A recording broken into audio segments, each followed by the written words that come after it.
शिव महापुराण में सब लिखा है कि एक एक पल, एक एक घड़ी, एक एक तीर्थ का एक एक स्मरण जो करा गया है हमारे यहाँ त्योहारों का, तिथियों का, वारों का, नक्षत्रों का, ये शंकर ने करा। ये कोई सहज नहीं। नारी अगर पति का नाम लेती है तो उसकी आयु तिल भर की क्षीण होती चली जाती है। कितना?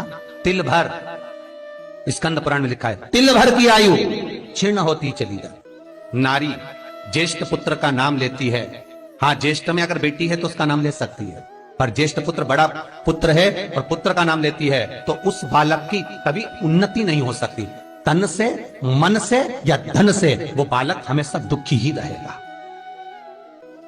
तुम दुनिया का सारा सपोर्ट कर दो, तुम चाहे अपनी प्रॉपर्टी बड़े बेटे के नाम कर दो, तुम चाहे पूरा दुनिया भर का सुख अपने बेटे के सामने लाकर खड़ा कर दो, तो भी अगर मां अपने बड़े पुत्र का नाम बार बार लेती है तो वो पुत्र या तो तन से या मन से या धन से दुखी ही मिलेगा, वो सुख नहीं पा सकता।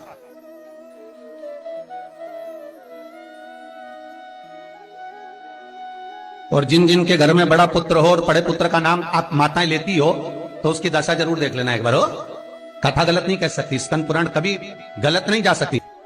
आपके घर में भी अगर बड़ा पुत्र हो और पुत्र का नाम अगर आप ले रहे हो, हाँ ये जरूर है, अगर बेटी बड़ी और उसके बाद पुत्र बड़ा है तो वो ज्येष्ठ नहीं माना जाएगा। ध्यान रखना, ज्येष्ठ का मतलब होता है सबसे बड़ा पुत्र, उसके बाद सारे बच्चों का जन्म हुआ।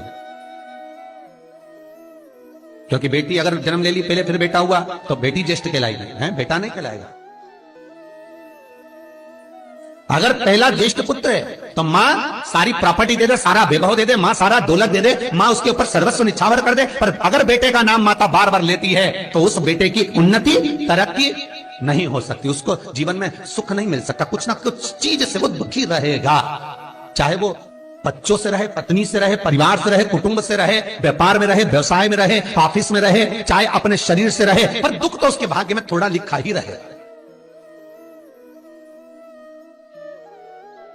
और जो चीज वेद व्यास जी ने वर्णन कर दी महाराज, उसका प्रमाण आप खुद भी अपने घर में देखो कि सही है कि गलत है।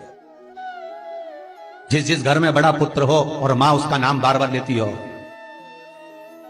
बार बार लेती हो, उस पुत्र की दशा देखिएगा आप। तन, मन और धन तीन तरह से। इसलिए निवेदन करूंगा मेरी माताओं से, आपका प्रेम बहुत है क्योंकि आपका बेटा बड़ा है, आपका पुत्र बड़ा है, आपका बहुत प्रेम है और बेटे का भी माता के प्रति बहुत प्रेम है, पर उस प्रेम में तुम्हारा जो संबोधन है बार बार नाम लेने का, उससे उसको तकलीफ हो सकती है। इसलिए निवेदन है, मेरे कृष्ण का नाम कृष्ण था पर यशोदा कभी कृष्ण नहीं बोली है, कभी नहीं, यशोदा कभी कृष्ण नहीं बोली। कनुआ कहती थी आपके बेटे का नाम कुछ भी आप उसको नाम से मत पुकारो, उसका नाम चेंज कर दो, थोड़ा सा बदल दो, आप उस नाम से उसको पुकारना प्रारंभ करो। आप जो भी बोलना चाहे, आपके दिल की बात है, तो आपके पुत्र से आप क्या बोल सकते हो।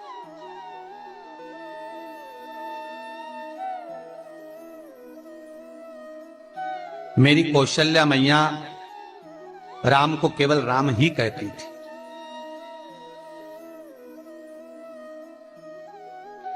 केकई राघव कहती थी,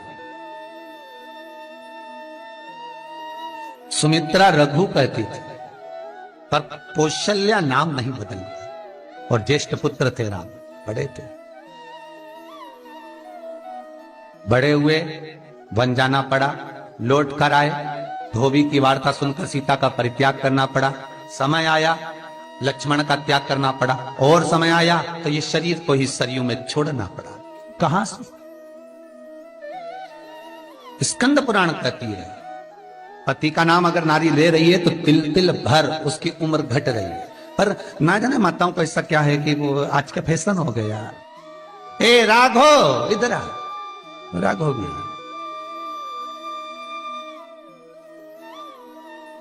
नाम लेने में तिल भर की आयु घट जाती। ज्येष्ठ पुत्र का नाम लेने में उसकी समृद्धि, उसका जो वैभव है, उसका जो सुख है वो घट रहा है।